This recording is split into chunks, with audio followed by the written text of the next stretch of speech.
them into it. If you send me a link, if you send me an email, I'll add them to our our weekly list so they know. I don't know how to exactly do that. So I know one person there. You can just give me hers. If she's on, she may already be on my list. What, remind me of her name, Ellen? Cynthia. I don't know if he wants to do that. Cynthia is her first name. Mhm. And then, okay, I will try. Okay, we're still getting more people, which is good. I see at the top. Hi, Chaya. Nice to see you. Hi, Ellen. Hi. Rabbi Jim, are you streaming this on YouTube? I am. Sorry, Sherry, I was Okay, on the first. mute. Okay. What's that? I was on mute. I didn't realize. Oh, okay, good. What of? How are you? But you still have to get into Good, the good. meeting. Most people can't get into the meeting, right? Hi, Sue. Good to see you. Yes, hi. All right, so this is going to be on YouTube, so John can then. Ellen? Excuse me, Sherry. Yeah. This is going to be on YouTube, so John can then distribute it for the purposes of marketing. So if you don't want your face on YouTube, feel free to turn off your video. Although it's always nice to have a nice collection of Shana Puddings for such purposes. Great. People are still joining. That's great. Turn it over to Sherry, who will then, I think, turn it over to John. Okay. Oh, yeah, just give it one more second here. Someone else seems to be coming on. And, I'm trying to get it, but I'm not doing a good job. okay. Well, I just am thrilled to welcome John Sears, who, as Jim said, as he announced your book, wrote the definitive work on Eleanor Roosevelt and her help to the Jews. And we're also thrilled to have Jane Myers here, a longtime friend and member of the Minion. And that having been said, I'm going to turn it over to John. Okay. Glad to be here. Thank you for inviting me, Sherry. And thank you, Jim, for running the Zoom for us. When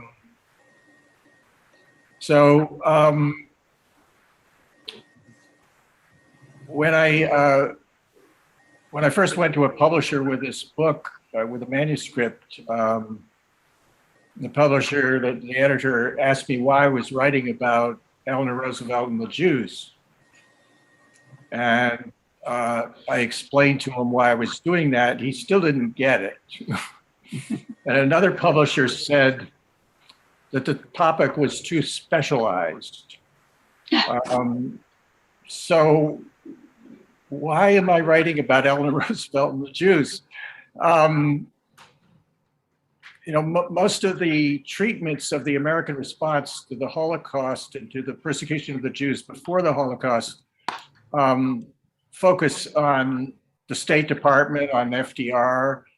Eleanor Roosevelt is usually mentioned, sometimes just in one line or a paragraph, but even her biographers have given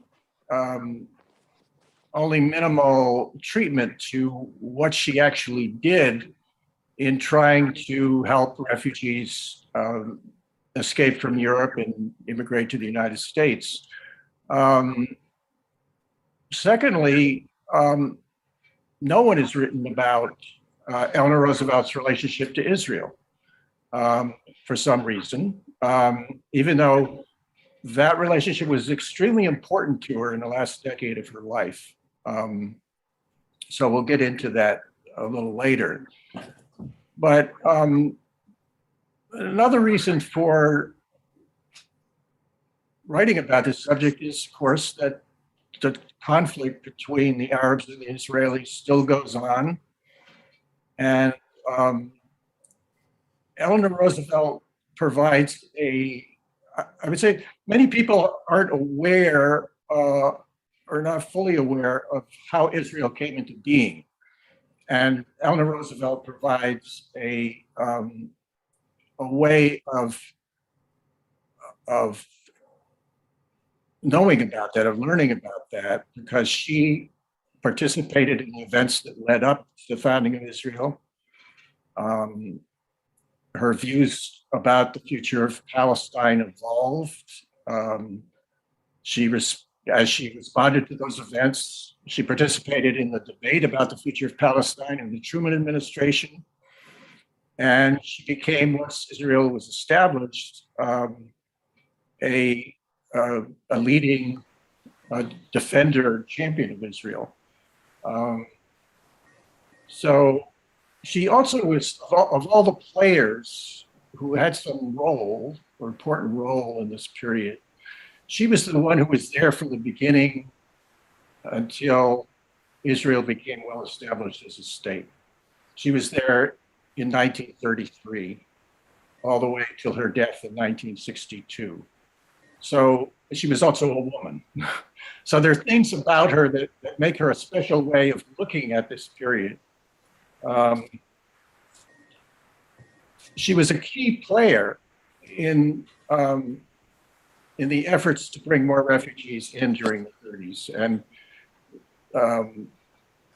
so she said in 1956, one of the most compelling reasons for the existence of Israel is the fact that it is the only sure haven for the Jewish people. In troubling times when they are the first to suffer, it is essential for them to have their own country of refuge. Now, she didn't always believe that. She was not a Zionist, and she did not support the establishment of a Jewish state until 1947. I'm going to divide my talk into three parts. The first one is her response to the refugee crisis in the 30s and 40s. The second is her role after the war in the debate within the Truman administration about the future of Palestine. And the third is her devotion to Israel as world patron of youth Aliyah. One of the reasons that she eventually came to support a Jewish state was her frustration beginning in the 30s with the difficulty of finding entrance for refugees, both Jewish and non-Jewish, into the United States. She knew intimately about what was going on in Germany right from the beginning, from people who had firsthand experience of what was going on, including James Mcdonald, who in October 1933 became High Commissioner for refugees coming from Germany for the League of Nations. He eventually resigned in despair because he found that he really couldn't do anything, that it was a political problem. She became an ally of his and encouraged his work.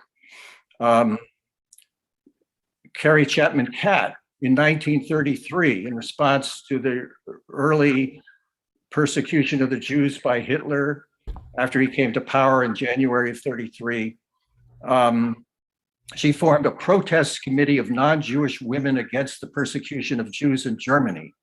And Carrie Chapman Catt was one of Eleanor Roosevelt's mentors. She was in close touch with her, and although Eleanor didn't feel she could publicly support what Catt was doing, she clearly encouraged her and was supportive of what she was doing. The third person was Clarence Pickett. He was the executive director of the American Friends Service Committee.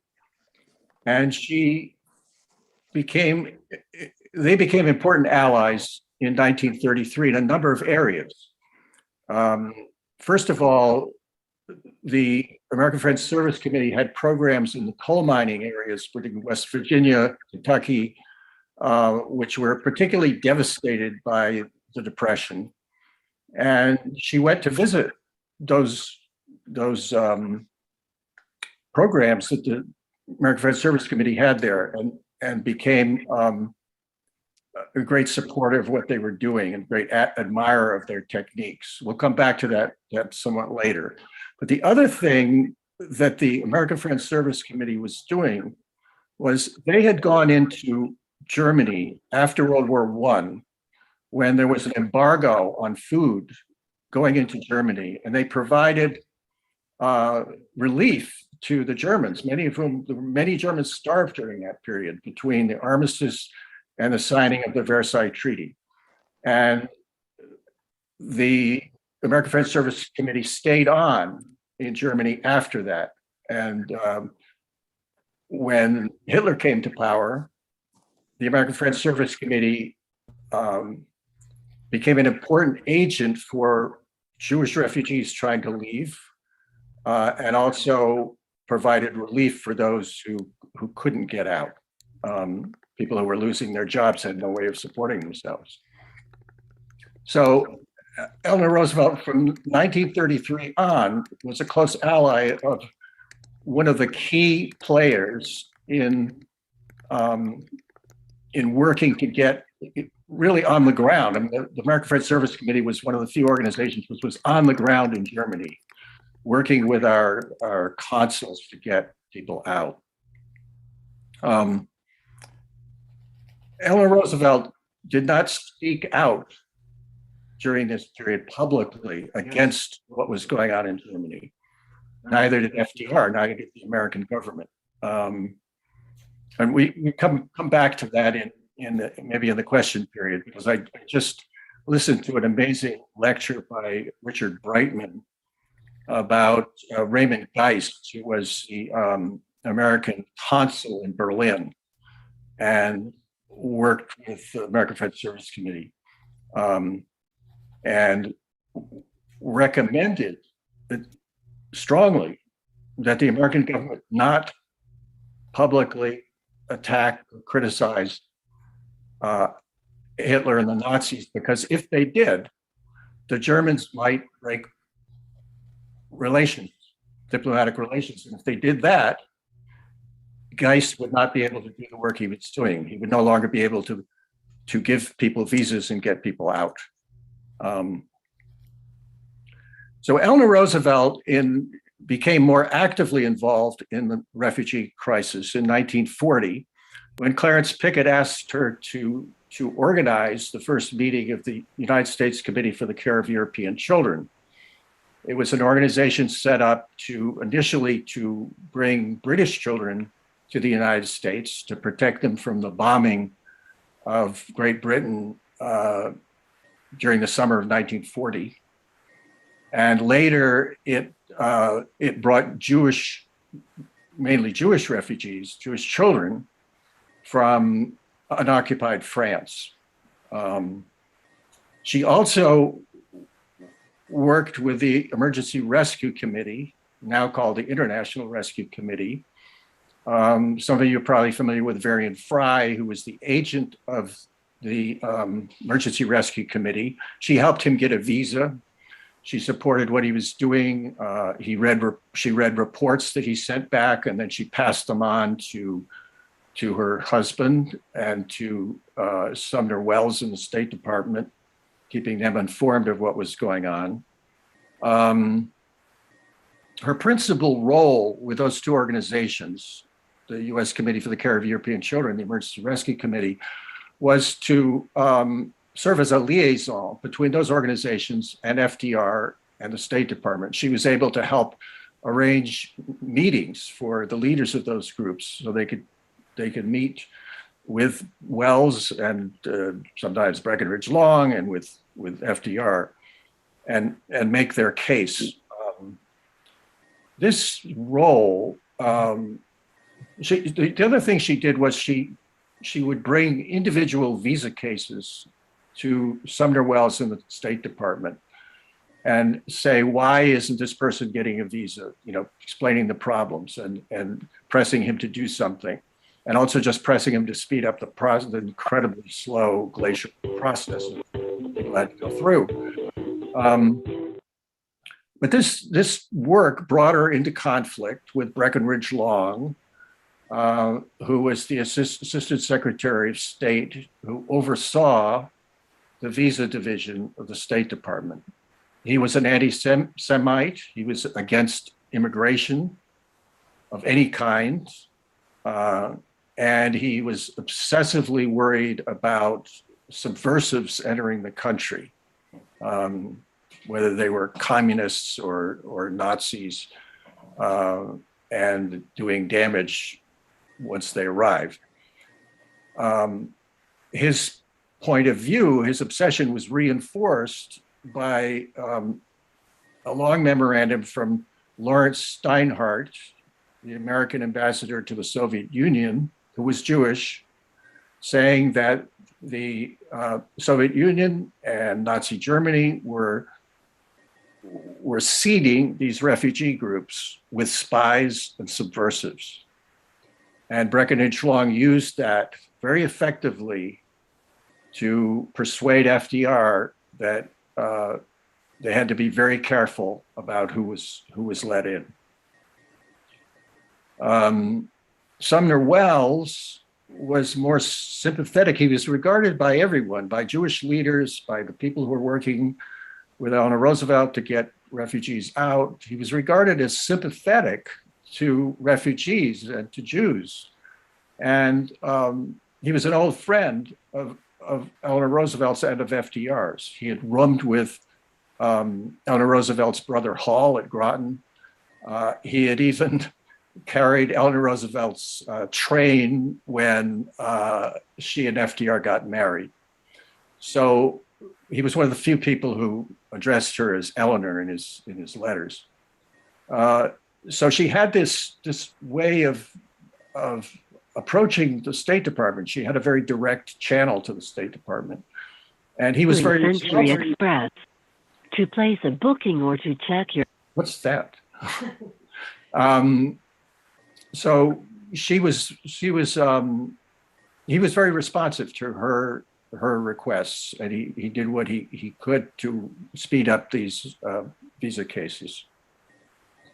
I had a great stroke of luck during my research, which was my friend Ken Schoen introduced me to a woman named Kathy Pfister. Kathy Pfister is the daughter of Ava Lewinsky and Otto Pfister, who were two remarkable anti-Nazi activists. And Lewinsky had been a member of an anti-Nazi group in Nazi Germany. After Hitler came to power, she fled with the members of her group to Paris. They continued their work, smuggling anti-Nazi pamphlets back into Germany, even doing some sabotage work later on. And Otto Pfister, Ava Lewinsky was Jewish, Otto Pfister was not. He met Ava in Paris and they became lovers.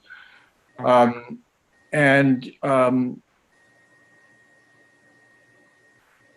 Lewinsky was able to get a visa and get to the United States, and she joined with the Emergency Rescue Committee and tried to get the other members of her group out of France.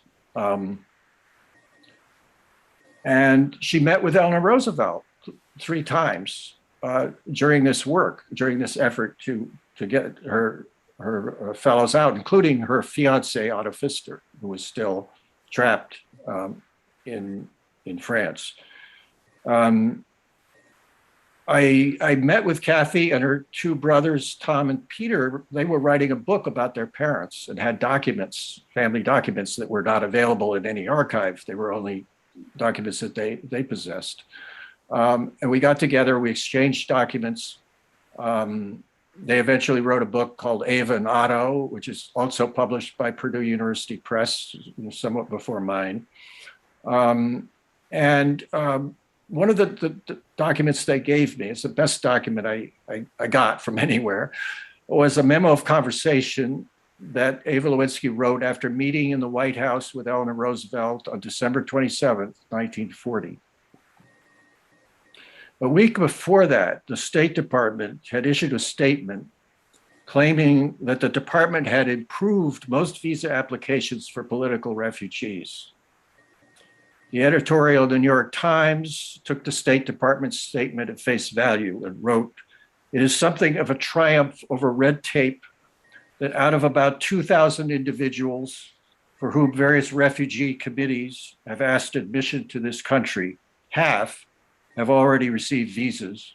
Nearly all the others will receive them as soon as they can make use of them, and only about a dozen have been rejected." Eleanor Roosevelt did not buy it. Lewinsky reported that in Eleanor Roosevelt's opinion, things are going too slowly, even after the examination of each visa case. Those who are obstructing a more liberal refugee policy still hold their places in the State Department. She herself makes many interventions, but not always with success. It is clear from other documents that Eleanor Roosevelt was in an ongoing argument with her husband FDR about the State Department's policies and procedures. There's one time she brings a visa case to his attention and says, "Look, here's a good case in point." Clearly part of a ongoing conversation. Here's a good case in point. This is what I was talking about. And he argues that it's not really a good case in point.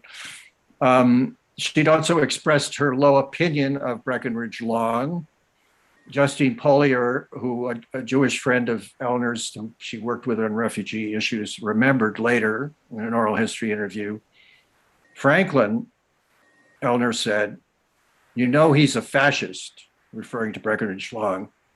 And really cross, FDR said, "I've told you, Eleanor, you must not say that." She said, "Well, maybe I shouldn't say it, but he is." Since Long and the obstructionists in the department had not been removed, FDR saw there was no sign that he was going to remove them. Eleanor told Ava Lewinsky and her colleague Paul Benjamin, both of them were from Buffalo, were living in Buffalo at that time, "You have to push public opinion all over the country to make them understand, to make Congress understand that we do not object to the investigation of these people who seek entrance into the United States, but we have to do so quickly. These people for whom applications for visas are made are for the most part not communists and fifth columnists.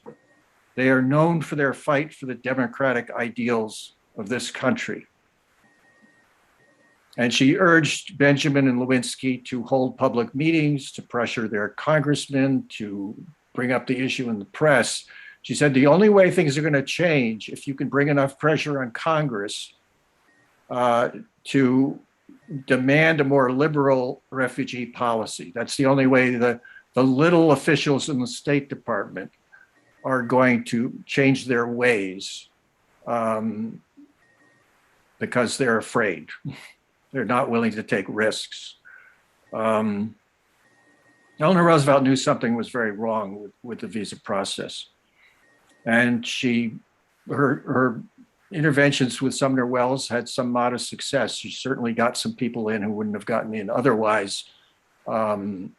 She speeded up the process for some people.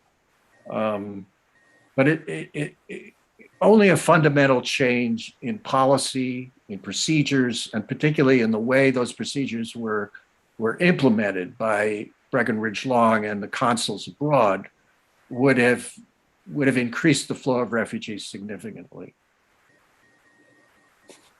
And the fact that Sumner Wells kept insisting, despite his sympathy for refugees, he kept insisting that the State Department procedures were functioning well. And Eleanor Roosevelt knew that wasn't true. And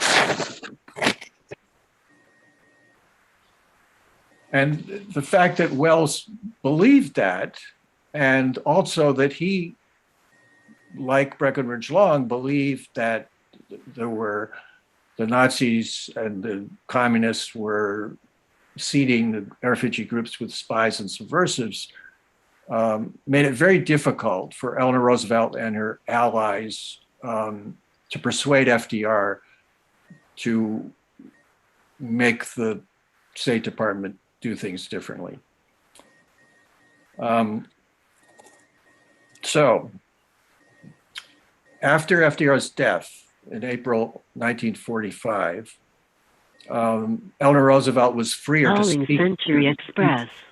To place a booking.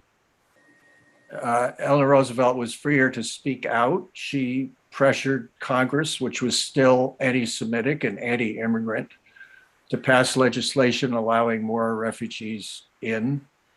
She had some success, but not nearly the success that was needed in order to solve the refugee problem. But she also entered into a new phase of her career when Truman appointed her to the first American delegation to the United Nations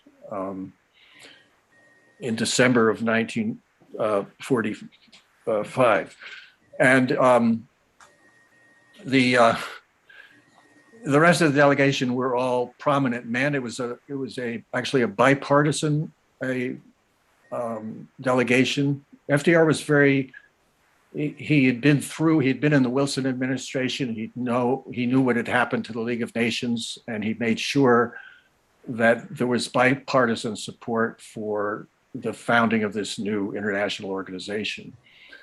So there were prominent men like John Foster Dulles, the future Secretary of State under Eisenhower, and so on. And they thought that the appointment of Eleanor Roosevelt was a political ploy by Truman because of FDR's popularity and her own popularity. But they were soon proven wrong about her lack of possible effectiveness. They assigned her to the third committee, which handles humanitarian affairs, whereas she put it, they thought she could do no harm. Well, it turned out that the first major issue before the United Nations at its first meeting in London in January of 1946 was the fate of the refugees in the displaced person camps in Germany, 200,000 of whom were Jews. And the Soviet Union and its allies insisted that those refugees in those camps should be required to return to their countries of origin. Many of them, of course, didn't want to do that because those countries were now behind under the control of the Soviet Union. The allies believed that the people in those camps should be able to choose if they wished to settle somewhere else.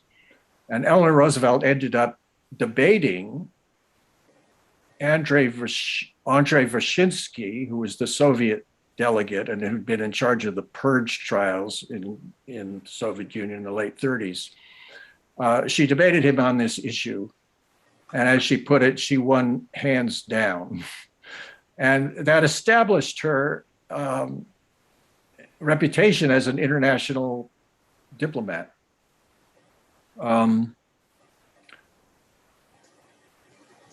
And she went after that meeting, she went to visit the DP camps in Germany, including the one that was for Jews, the Zeilsheim camp.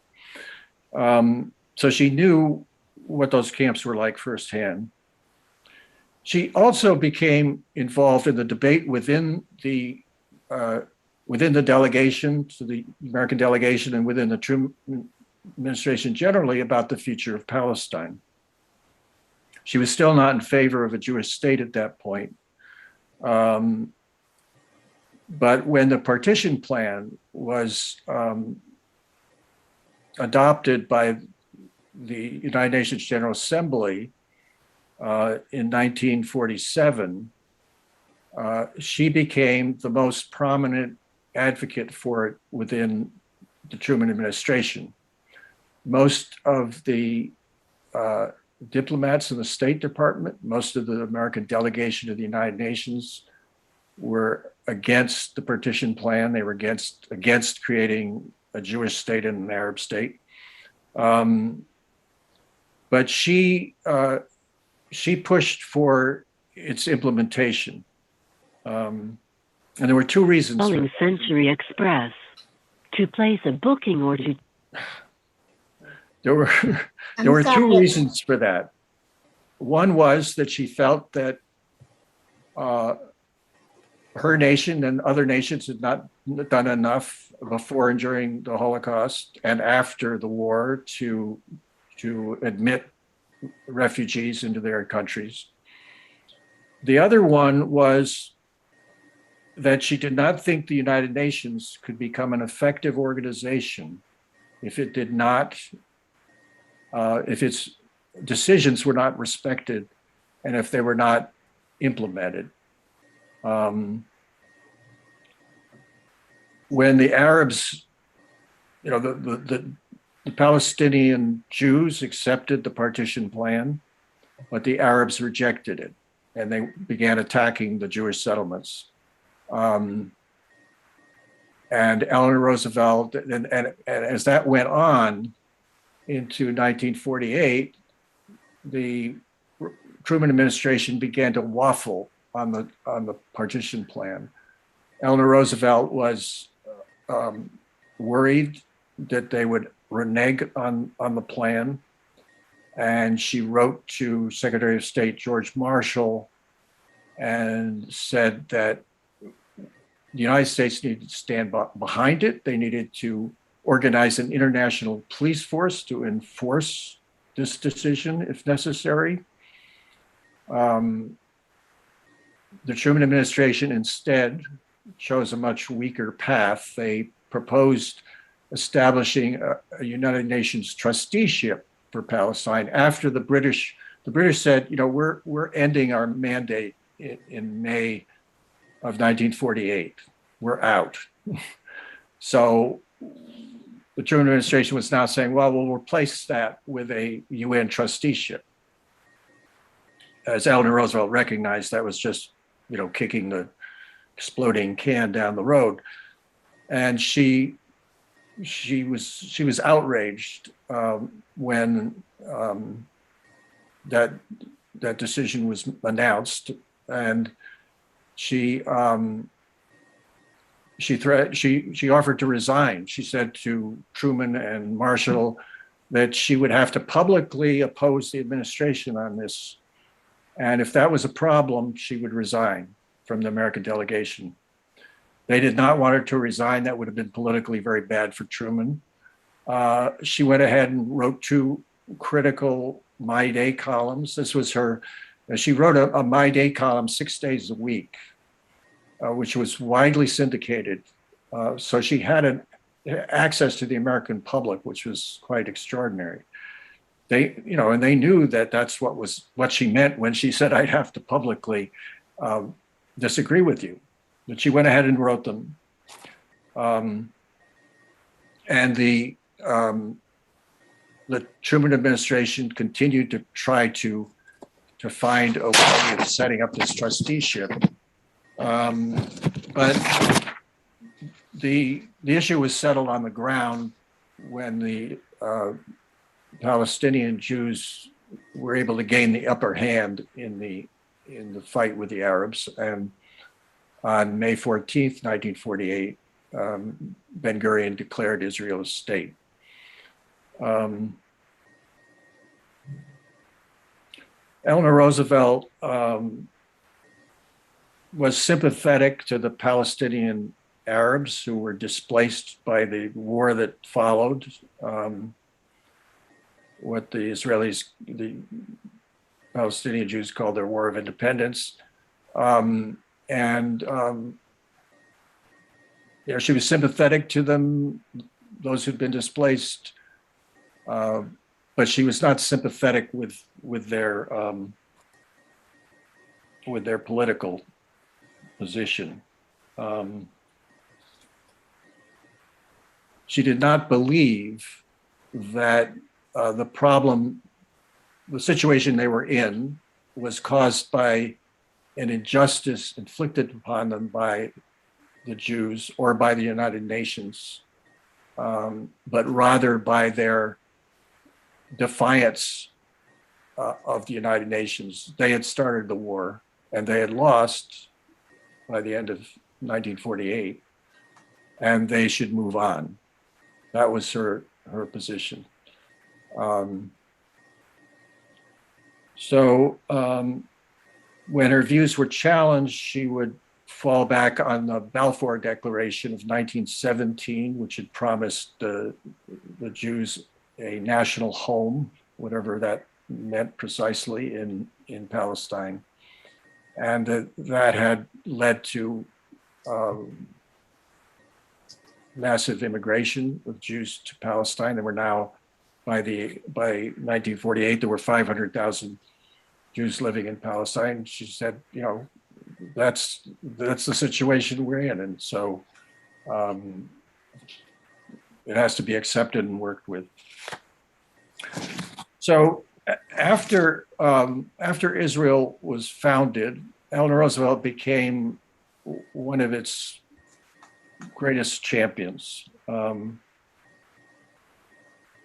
She saw it not just as a refuge for a place for the refugees, the remaining people that survived the Holocaust to go, but she found in it an expression of some of her deepest values. It meant a great deal to her because it was committed to democracy. It was committed to citizen engagement. It was committed to cooperative communities. And it was committed to rehabilitating people who had lost everything and giving them a new life. Now, I'm going to go back at this point to the 1930s and to Clarence Pickett, because there's the origins of this interest in cooperative communities goes back to there.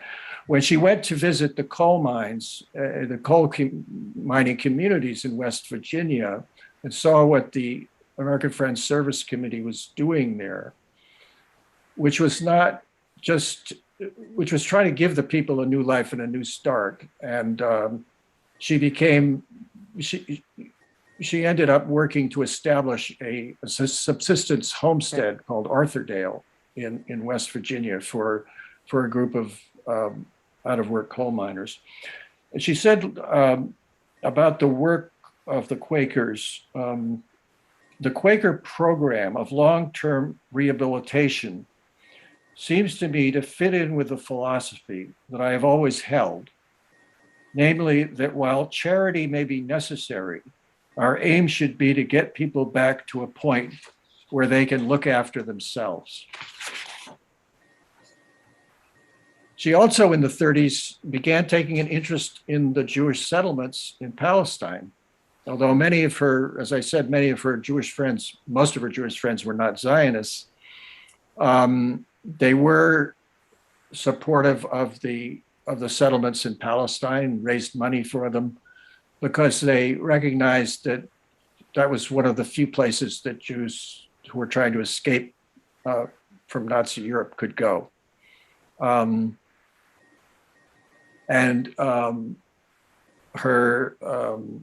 friend Eleanor Morgenthau, who was had close ties to Hadassah, the women's Zionist organization of America,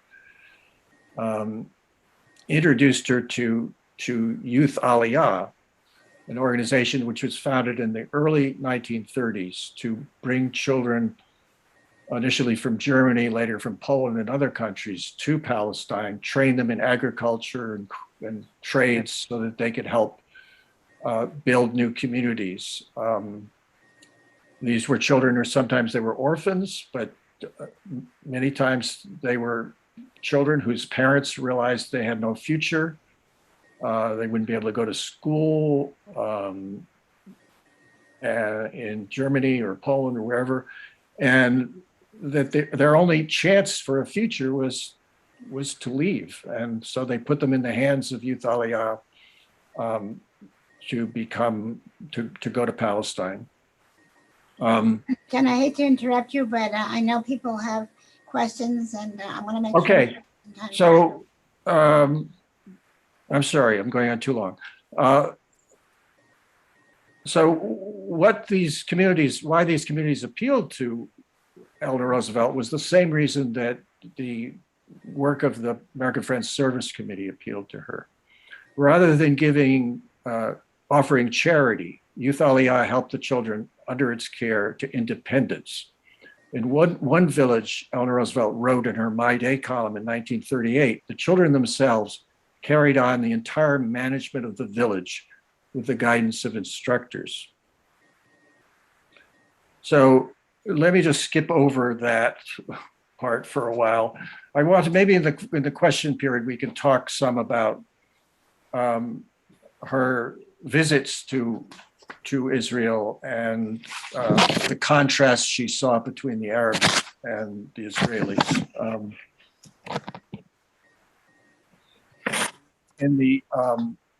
I just wanted to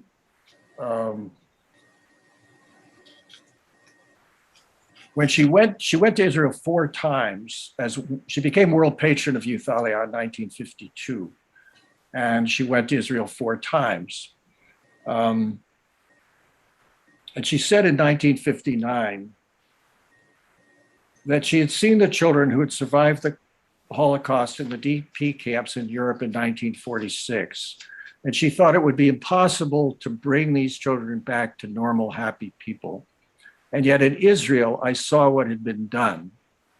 She marveled at how Youth Aliyah had helped these children put the horrors of the Holocaust behind them. And she thought that the reason for Youth Aliyah's success was that they made the children feel they were part of something momentous. You manage to give the children the feeling that they are needed, she said, not that they are a burden, not that they are receiving charity, that they are needed. They are the people who are going to build Israel. She was intensely proud of being part of what she regarded as a great historical event. The spiritual transformation of children broken by the horrors they had endured and now participating in the renewal of their ancient homeland. There could be no greater happiness, she whispered to Moshe Cole, the head of Youth Aliyah in 1958, than seeing this miracle of resurrection realized, and I myself taking part in it. So I'm ready for questions. Thank you very much. That was such a moving story, and we really owe her a great debt of gratitude. And so little of that is known. It was really undercovered. Now I know we have questions. Jim, you have to unmute. Unmute. Yes. Yeah, I know that Ellen Messer has the same question. Next month, Armenian is going to be celebrating the anniversary of the promulgation of the UN Declaration of Human Rights, as we do pretty much every year. And I'm wondering if you could tell us about Eleanor Roosevelt's role in the development and passage of that declaration.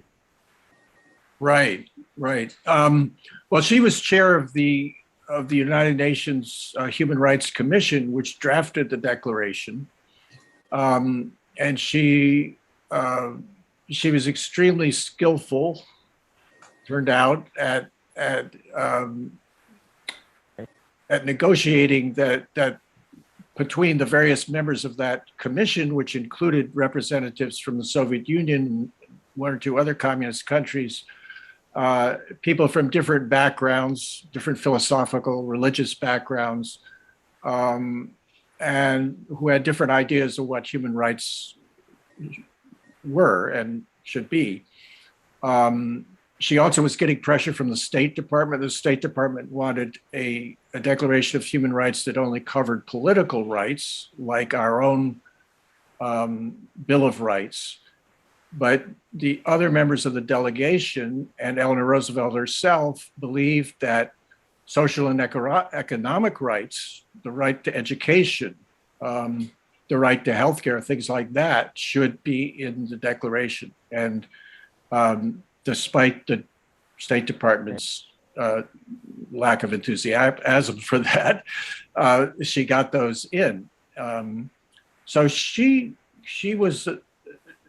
regarded the drafting of the Declaration as her greatest achievement. But one of the things I talk about in my book is the Arabs felt that she was hypocritical, that their rights, their human rights, had been violated, and that she was prominent among those Americans who had violated them or been supportive of their violation.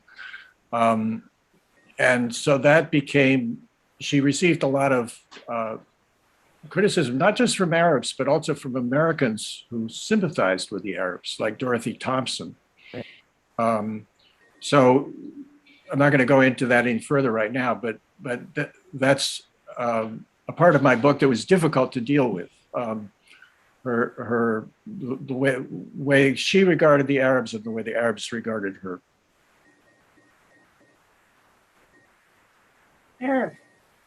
John, maybe you referred to this earlier, but is it right to take from your scholarship that that she really was reluctant to have any voice on these or perhaps other diplomatic manners until FDR died? In other words, what do we know about her interaction with FDR during the years of the war, when it was already coming known about what was happening in the Holocaust? Yeah, well, she did not publicly, in most cases, except for a few exceptions, she did not publicly criticize the administration's policies, but she was certainly struggling, as I said, arguing with FDR about the State Department's procedures and the fact that they were keeping people out who ought to be coming in. And she worked behind the scenes. She worked personally with him and with Sumner Welles. She's sometimes very biting in her remarks to Sumner Welles about what was going on. She also, there were one or two cases where she actually did have an influence on policy. One was over the issue of when the U.S. Committee for the Care of European Children was trying to bring in children from Great Britain, and the State Department was insisting that each of them had to apply for an immigration visa, each of the children who were coming. And she publicly disagreed with the administration on that.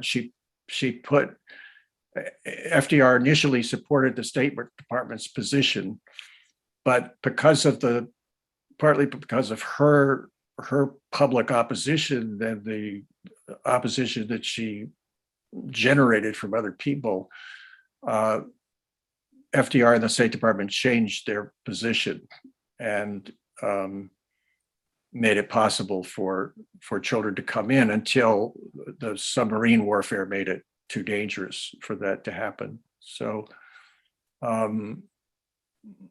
most of her work was up until FDR's death. Most of it was internal, within the administration. It was rare for her to do something like that, to publicly challenge the administration. Was she influential with him personally, as much as we know? Yeah, I mean, on a lot of issues she was. I don't think on this one, I don't think she had a lot of effect. The one time she did was there were Jewish children who were being deported from unoccupied France to camps in Poland, and the American Red Service Committee and other groups tried to get these people out, and she was very active in pushing FDR to allow get them visitors visas, emergency visas, so they didn't have to go through the whole visa process. Initially, it was just 1,000 children, but they got the number up to 5,000. And that would have actually happened. That was the one time when the advocates for refugees, the State Department, FDR, all seemed to be on board with this plan to bring these 5,000 children out. But then when the United States invaded North Africa, the Germans took over unoccupied France, putting an end to the possibility of getting those 5,000 children out. And we no longer had diplomatic relations with Vichy France after that. So yeah, that might have been one of her achievements, but it was spoiled by the course of the war. Thank you. Question? Harriet. Yeah. This concerns her interest in youth aliyah. Did she and Henrietta Zold have any personal connection? I'm just wondering, it's a two-part question. I know Henrietta Zold got an awful lot of people into youth aliyah. Did she and Eleanor know each other or have any contact earlier? And also, did Eleanor Roosevelt seem to have a big interest in youth? I wasn't really aware of that prior to the whole issue of the war and of refugees. Were youth in difficulty ever a concern of hers? You mean, are you saying youth as in children? Children and adolescents, yeah. I mean, Yeah. youth aliyah focused on. Oh, absolutely, absolutely. Yeah. Children were of her. She was interested in children from very early in her political career. She was in her early career in the 20s. They were still working against child labor laws, that sort of thing. I don't think she ever personally met Henrietta Zold, but they had a lot in common. Yeah, they did. Henrietta Zold was the daughter of a rabbi in Baltimore. Yes. And she founded what was essentially a settlement house for Jewish Russian immigrants in Baltimore. She was very aware of the settlement house movement, of what Jane Addams was doing, of what Lillian Wald was doing in New York. She created this was essentially a settlement house in Baltimore. And from her students, her Russian students, she learned about Zionism and became a Zionist. And then she went to Palestine in 1909, came back and founded Hadassah in 1912. And then in the 1930s, when Hadassah took, she moved to Palestine in 1920 permanently. And this is why Eleanor probably never met her, as far as I can tell. She moved to Palestine and in the 30s took over the management of Youth Aliyah in Palestine. So now Eleanor Roosevelt, her earliest social service work was at the Rivington Street Settlement House in New York. So both Henrietta Zold and Eleanor Roosevelt, their careers, their views of the world were shaped by the settlement house movement, and particularly by Lillian Wald and Jane Addams were close. They were mentors of Eleanor Roosevelt and allies of hers in various efforts in area of labor and fighting for peace and so on. So, yeah, it's very interesting. Henrietta Zold and Eleanor, very, very parallel. They had very similar values. Thank you. That's very interesting. Yeah. Even if they didn't meet in person, Right. their circles were very similar. Yeah, and Eleanor Roosevelt won the first Henrietta Zold Award given by Youth Aliyah in 1948, I think it was, for her work, the work she'd done up to that point for Youth Aliyah. So that's another connection. Yeah. Thank you for that. We have one last question here from Margaret Padnos, a special guest. Can you unmute? You're muted. You're muted. You have to unmute. Yeah, okay, got it. Okay. Thank you. Hi, John. And hi, Peggy. Jane. Hi. Hi. Jane was my college roommate. Okay, I got to move to another room. I am wondering, what are the lessons of how can the lessons of history from this story of Eleanor Roosevelt, it's very compelling and wonderful, thank you. How can these lessons help us in our present moment of anti-immigration? And it's very painful for those who are pro-immigration. You know, we remember our grandparents who were immigrants, but many people don't have that. How do we get past this and use these valuable lessons of history to help us? Well, that's a very hard question. You know, there's certainly parallels, and you know, those. I find it sort of more understandable, the opposition to immigration in the 30s, more understandable than it is today, in that we were in the middle of a depression then, an economic depression, and you know, there were worries that these immigrants would take jobs away from people. Now we seem to have a labor shortage. So I think the reasons for this anti-immigration feeling may be somewhat different, although there are always fears about the other, people who, you know, don't have, you know, our values coming in and changing our style of life. So I don't know whether there's anything. It's just a good lesson, I think, to understand how difficult these problems are, you know, and how difficult it is to persuade people. Eleanor Roosevelt did a lot to try to persuade people that what they thought about immigrants wasn't true. There was a pamphlet that the American Friends Service Committee put out called Refugee Facts. And it was actually put together by the American Jewish Committee.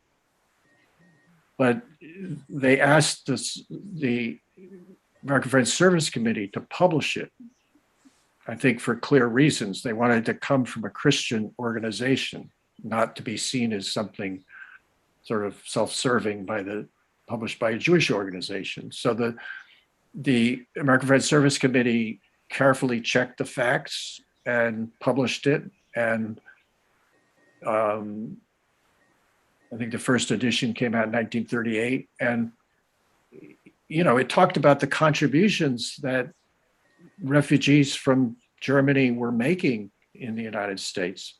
It talked about the fact that actually more people at that point